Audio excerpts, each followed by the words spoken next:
Hello folks, welcome to another video. Today I'm going to talk to you about the difference between a 5-day design sprint, a 4-day design sprint, and a 3-day design sprint, and to answer the question on which design sprint is actually the right one for you. There's a couple of different versions out there, so I'm going to try and answer this question. Hope you enjoyed. Guys, before we carry on, I'd really appreciate it if you could like or comment, subscribe, hit that notification button as well. If you've been really enjoying this content, we're going to try and make more and more of these. Hopefully it's tactical enough for you and for your team members. Hopefully it helps the process in your product journey. All right, let's get on to it. All right, so first of all, let's talk about the popular Google Venture Design Sprint, which is a 5-day version. This is the version that you'll find in the sprint book by Jake Knapp. Essentially, you've got 5 days of agenda. Day 1 is all about mapping and deciding on the focus. Day 2 is about brainstorming and coming up with ideas, really. That's where you really do your solution sketches. You do the lightning demo as part of the brainstorming in the morning. And then once you've come up with some solutions, day 3 is when you vote on a winning idea. That's when you run an art museum process and trying to vote on the winning solution. And in the afternoon of the day 3 is when you storyboard and come up with a user interface flow in our version, or generally just a product storyboard. Day 4, on the next day, you come in with the prototyping mindset, and that's where you really spend the rest of your day prototyping your product, the full 1 day. And what we like to do in Relab is to run a testing trial, basically like a user test trial. Before you get into the user interviews itself on day 5, you just want to make sure everything goes according to plan, and you do a trial on day 4 in the afternoon.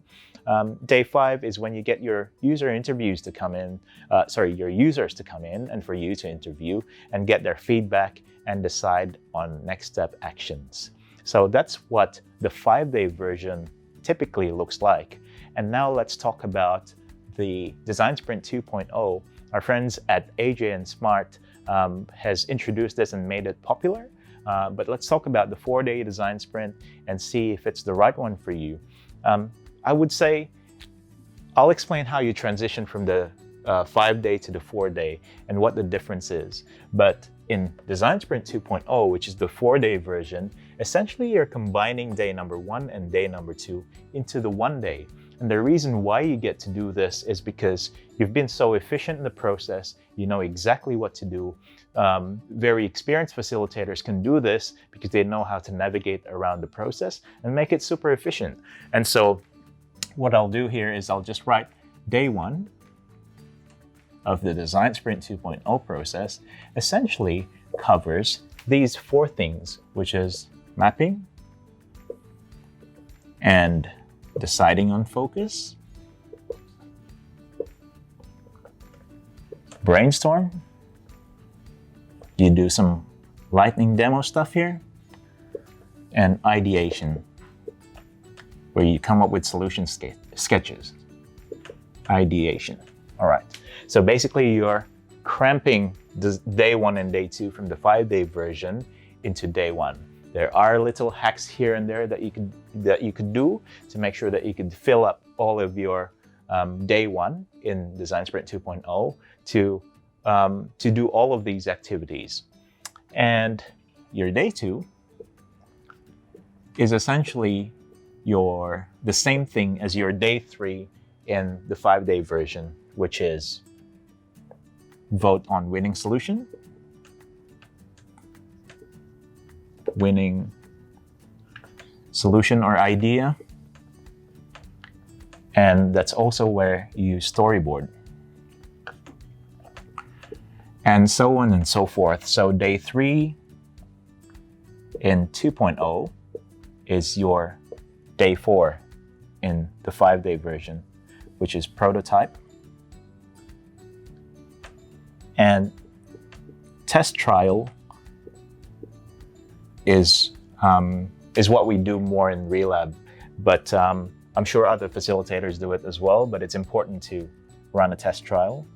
And day 5, sorry, not day 5, but day 4, in fact, is your user interviews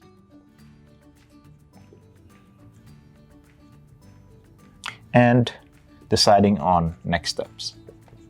So as you can see, you've reduced 1 day from on the Design Sprint 2.0. Essentially what you've done there is you've crammed day 1 and 2 into 1 day. And for someone who is not that experienced in terms of running a design sprint, that could be quite overwhelming and quite challenging. But if you're experienced, you know the loopholes, you know how to facilitate, and you know how to run the show essentially, you could really try and do that. The other thing is when you're running sprints with teams who's experienced design sprints before, they know what to expect. There's less of an unknown for them. You can move forward with something like this. It reduces 1 day from the agenda, so it's always great to spend less time, really. So that's a great process if you know how it all works. If you're working with more experienced teams, more experienced designers, prototypers, and all of that, Design Sprint 2.0 is pretty efficient to run. Now I'm going to talk about Design Sprint 3-day version. What does that mean? So the 3-day version, typically for us in Relab, we use it to run iteration sprints. So we don't start with the 3-day version straight away, especially when we're working with a new client or new project. We wouldn't go down to 3-day because it's just not enough time. You'd be trying to come up with some cookie cutter solutions that is not quite right if you're running it for the first one.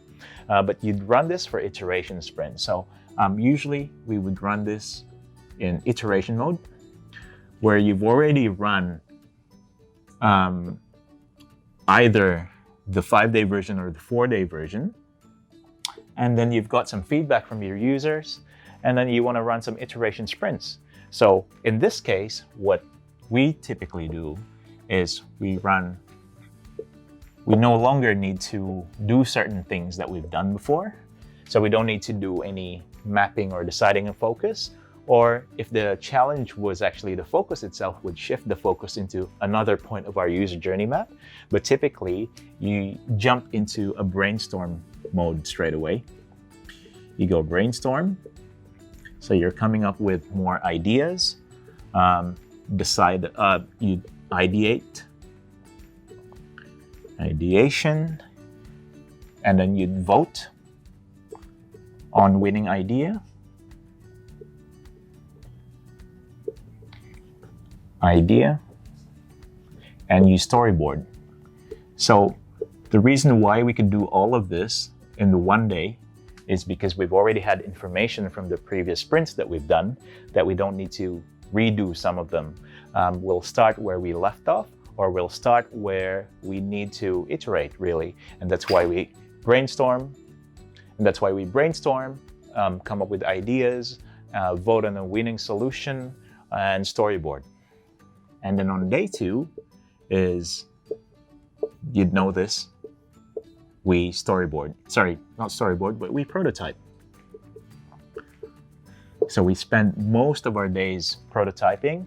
Typically, if we're running this as an iteration sprint, we don't really need to spend a lot of time to test trial. I'd still write down test trial in here, but then we won't spend as much time because we already know the setup from the previous sprint.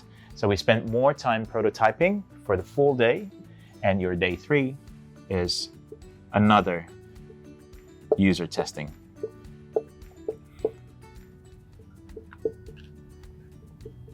Or should I say user interview? Whoops.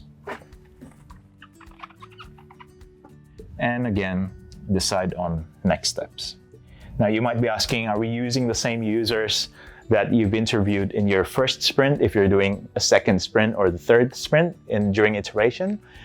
You could decide to do that because they would have seen the progress or the development.